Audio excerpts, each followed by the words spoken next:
I'm Melvin Raymond, attorney at law. Welcome to Raymond Law Live. First, I want to give a shout out to Better Family Life and the Sims and Bailey law firm. The mission of Better Family Life is service to the community. Sims and Bailey is a law firm here in the Central West End offering quality representation and expert representation in court. For more information, you can contact them at area code 314-534-0800.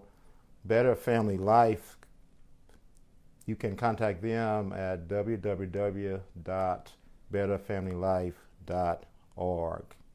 Before we start today's broadcast with our topic, I would like to invite you to tell us what topics you would like us to cover in future broadcasts. To do that, you can use our new tool we call What's Your Needs. To use that tool, simply select or tell us your topic of choice by sending an email or contacting us. You can contact us at telephone number area code 314-534-2800, or you can contact us on Facebook at facebook.com/Raymond Law Live. Now, we're going to pick up where we left off on our last broadcast with the topic of domestic violence. Domestic violence.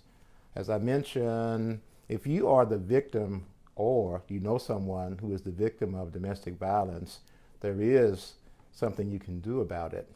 You can go to court and file a petition for seeking an order of protection from the court. You have to go to court to do that. So there is something you can do. There is a remedy, and that is the good news. Once you file the order of protection, the court will immediately issue an order of protection. That is called an ex parte order, as we mentioned during the last broadcast. And that happens immediately if you have sufficient proof. And from there, you have to have a hearing, as we mentioned last time on the last broadcast. And once you get a full order of protection, then that is what you can do against the person who is perpetrating the domestic violence. Now, can a court order mutual orders of protection? That is, an order of protection for both parties. The answer is yes, the court can issue a mutual order of protection, but only if both parties, both petitioners, a person who files and seeking an order of protection is called a petitioner, and the person against whom an order of protection is filed is called a respondent. So if both parties properly file petitions seeking relief and there has been service on each petitioner, in that instance, the court can issue a mutual order of protection on behalf of both parties. Now, what happens after you've been to court, file your petition, been to court, you've had a hearing? What happens at that point? Well, the court, if you have sufficient proof, will enter an order of full protection, an order of full protection. And we discussed last week what the order of full protection covers. Once a full order of protection has been entered by the court, the respondent, that is the person against whom the order of protection is entered, is served with a copy of the order. And that usually happens when the respondent is in court. So if the respondent appears in court for the hearing, then service will be made on the respondent personally at the time after the hearing. Now, if the respondent is not there in court at the time of the hearing, then the respondent may be personally served with a full order of protection, or the court can mail an order by certified mail to the respondent's last known address. Now, failure to serve the respondent, and in some cases it does happen that You may not be able to get service, or even if the court doesn't get it served by mail, then that does not affect the validity or the enforceability of the full order of protection.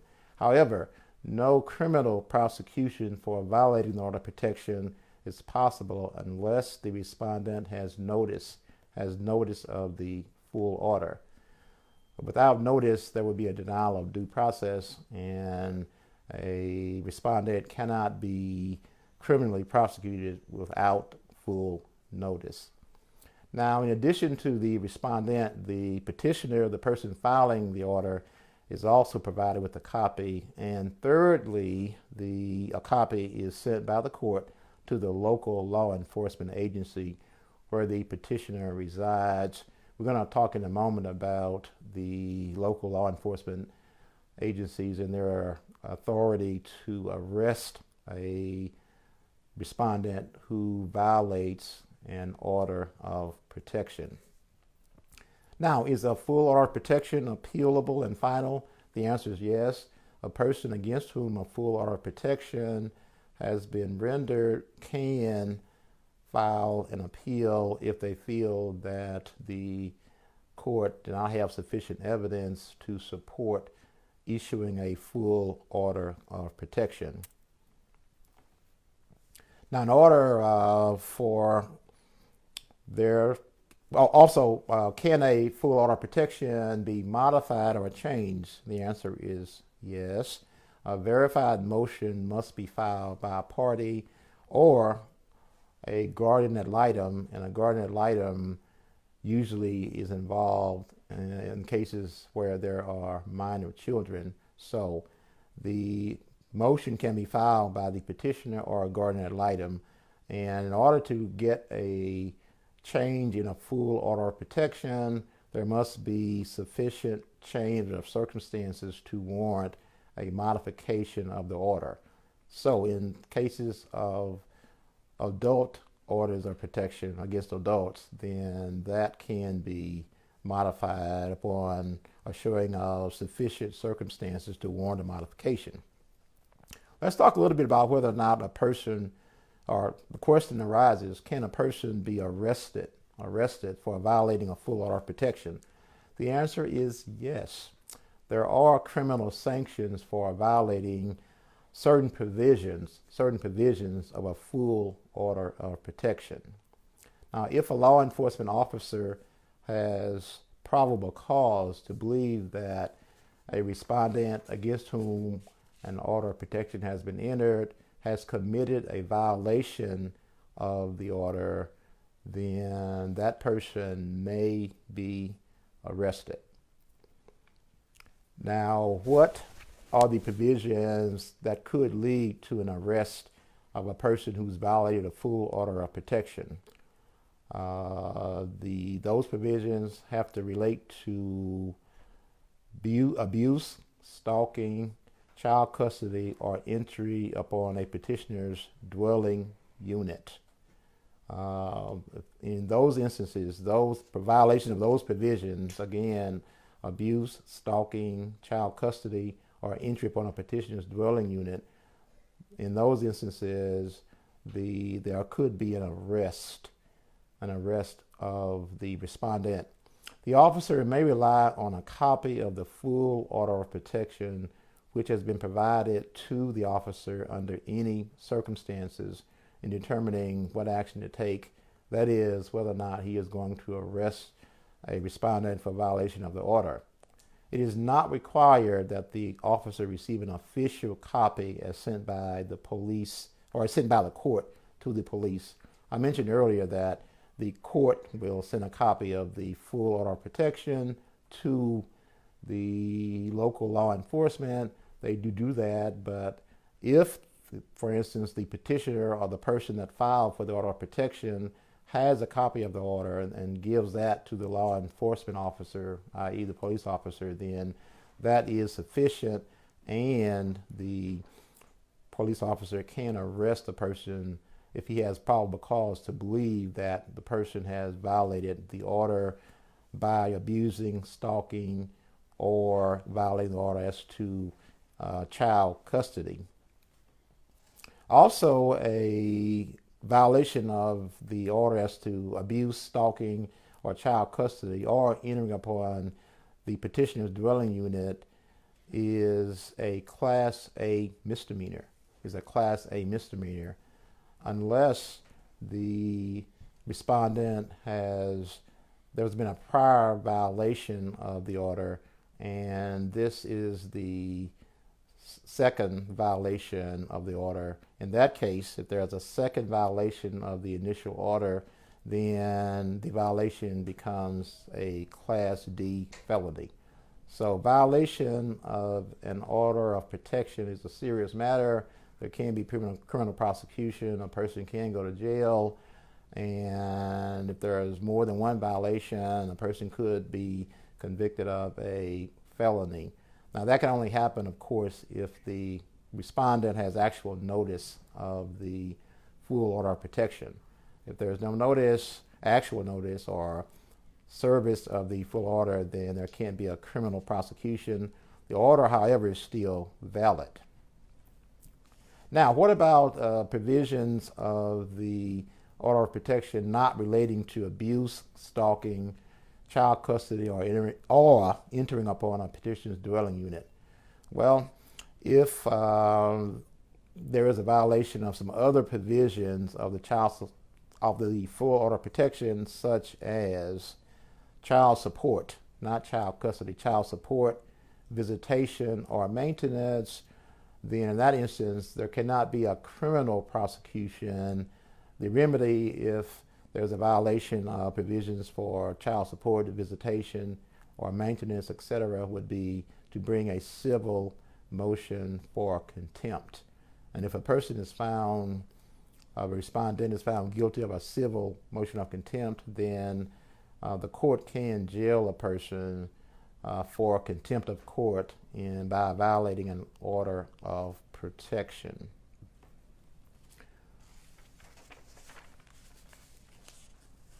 Now, is an order of protection from any other state effective and enforceable in this state, the state of Missouri? The answer is yes, if an order of protection from another state is still in effect. It will remain enforceable in the state of Missouri so long as it remains in effect in the state that issued the order of protection. And you can do this, enforce it, even if you don't bring a proceeding in the court in the state of Missouri to enforce the action. Nonetheless, it's still enforceable. So that is our topic as far as domestic violence as to adults. There is a statute covering a full order of protection for children. There's a separate statute in the state of Missouri covering children, and this would cover children, a person under the age of 17 years. A person under the age of 17 years. So, an action could be brought on behalf of a person who is a child, as defined by the statute, who is under the age of 17 years. And as far as abuse of a child, who can bring the action? Well, the person that can bring or file an action on behalf of a child who is a person under the age of 17 years is a parent, a guardian ad litem, or a court-appointed special advocate, or the officer of the juvenile court, or an officer of the juvenile court. I will take questions and comments a little later in the broadcast, so feel free to post your questions or comments, and we will get to as many of those as we can.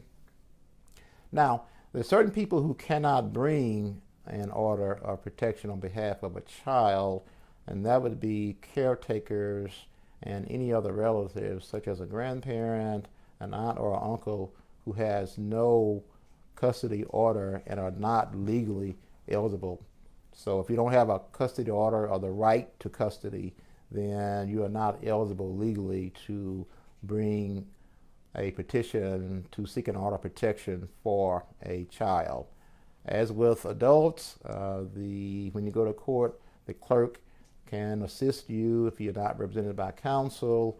There are forms available. The clerk of the court that you go to file will provide assistance in filing a order of protection. Now, if you're indigent and can't afford to pay the filing fee to file for an order of protection on behalf of a child, then you can go ahead and file it without paying the fee, and the court will determine later in the proceeding, near the termination of the proceeding, as to whether or not you're indigent and cannot afford to pay the filing fee. That would be normally done at the hearing. Now, after you file a petition for abuse or stalking of a child, then you have to, once you file the petition, you have to file that. If you prove your case and show good cause, then the court, as with adults, will immediately issue an order of protection. We call that an ex parte order. They issue that on the spot if you have sufficient proof, and a hearing is scheduled later. In order to show good cause for the court to issue an immediate order of protection, the ex parte order, you have to show an immediate and present danger of abuse to a child. Again, if you convince the court that there is an immediate and present danger of abuse of a child, then the court will issue immediately an ex parte order of protection. That is discretionary with the court, as with orders of protection against adults. And another thing, once the ex parte or temporary order of protection is entered pending a hearing, the court appoints, in the cases of children, a guardian ad litem or a court-appointed special advocate.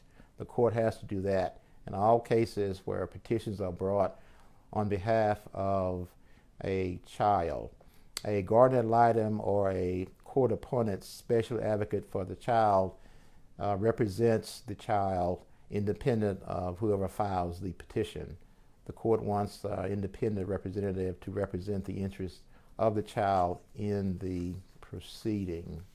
And as with adult orders of protection, the relief that you can get, that court will give you upon the filing or entering of an ex parte order, is an order restraining the respondent from abusing, threatening to abuse, molesting, stalking, or disturbing the peace of the child victim.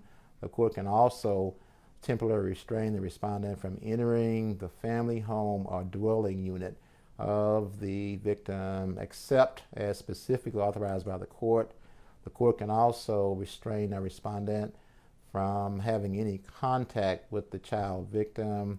The court can enter a temporary order of custody or of minor children where appropriate. The court will not issue an order excluding a respondent from the family home or dwelling unless, number one, the court finds that it is in the best interest of the child. Number two, the verified allegations in the petition present a substantial risk unless the respondent is excluded from the home. And number three, the remaining adult, family, or household member is able to care adequately for the adequately for the child in the absence of the excluded party. And that's also if the court has the option to, if the allegations of the petition give rise to jurisdiction by the juvenile court, then the court may, in its discretion, direct the Children's Division to conduct an investigation and just simply refer the matter to the juvenile court. That could happen, or the court could go ahead and grant relief under the order of protection that has been filed already. Of course, once the ex parte order of protection is entered, then you have to have a hearing, and as with adults, the hearing must be within 15 days of the filing of the petition, unless, of course, the court, for good cause, grants a continuance. Now, in the case of children, the hearing in court on the petition for a full order of protection can be open or closed as the child's best interest requires. Also, videotape testimony of the child is allowed, and that may occur if the child is younger, for instance, under the age of 12. Again, as with the adult petitions, you have to offer to the court proof of the allegations in the petition by preponderance of the evidence, and once the allegations of abuse or stalking of a child are proven by preponderance, then the court will likely issue a full order of protection. And if the court enters a full order of protection, it could be up to 180 days, and that's in contrast to full order of protection under the Adult Abuse Act, which can last up to a year. So the maximum that, at least initially, the court can grant an order of protection is for 18 months and not 1 year. And upon motion of either party or the guardian ad litem, and after hearing, the court could extend or renew the order of protection for a child up to 2 times as opposed to a year. So the order of protection could last a maximum of up to 18 months. And in the case of a child order of protection, the renewal does not have to be based on the presentation of new evidence, or it could be no new evidence of abuse has to be issued. And we will again entertain questions or comments. I have a question about how long can the order of protection for a child remain active. Again, it can remain active for initially 180 days, that's about 6 months, and it could be renewed twice upon a motion by the guardian ad litem or the petitioner on behalf of the child for a maximum of up to 18 months. A maximum up to 18 months. Now, the order for a child protection order you cannot terminate it as you can on motion with an adult order of abuse. The order it will end when it expires, but a child order of protection cannot be terminated. Only it can expire, but it can be terminated, and it can last up to 18 months. Other remedies with respect to a full order of protection, as with an adult order of protection, includes, as mentioned, enjoining the respondent from abusing, threatening to abuse, molesting, or disturbing the peace of the victim, that would be the child, enjoining the respondent from entering the family home or dwelling place where the child is located, enjoining the respondent from disturbing the peace of the victim. And additional relief would include, as with adult orders of protection, custody, an order of custody, only if there has been no prior orders of custody made or pending, and it has to be in the child's best interest. The court could also establish a visitation schedule. The court could award child support, and as with adults, the court could also award maintenance. The court could order a respondent to pay a rent wherever the child is staying. So there's many different remedies that the court could provide, those I just mentioned.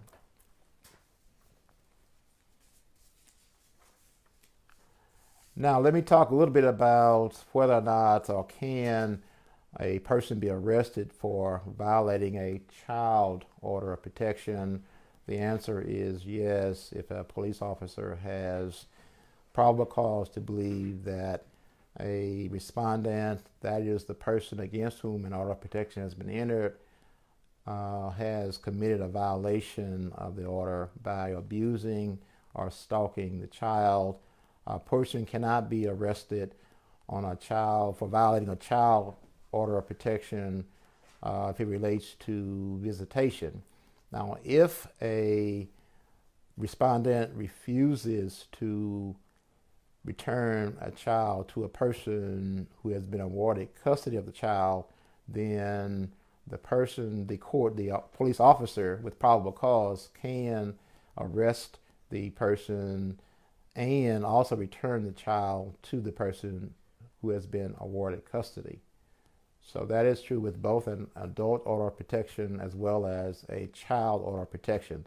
So if there's a child and the court has awarded custody to a person, the petitioner and the respondent does not return a child and violates the order of custody, then the police could arrest that person and return the child to the person to whom has been awarded custody.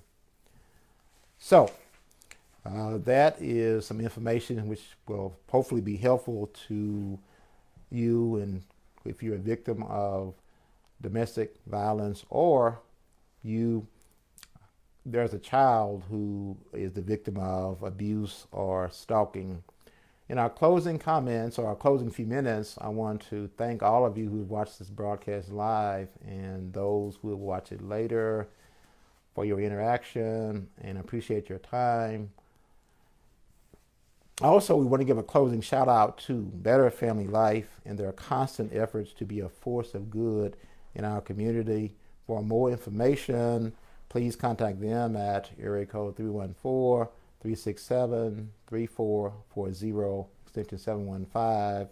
If you have any questions as to what they are working on or how you can be a part of helping, you can find more information at www.betterfamilylife.org. And the Sims and Bailey Law Firm, we give a closing shout out to them. That's a firm that offers quality legal services and expert legal representation here in the bi-state area. For more information, call area code 314-534-0800.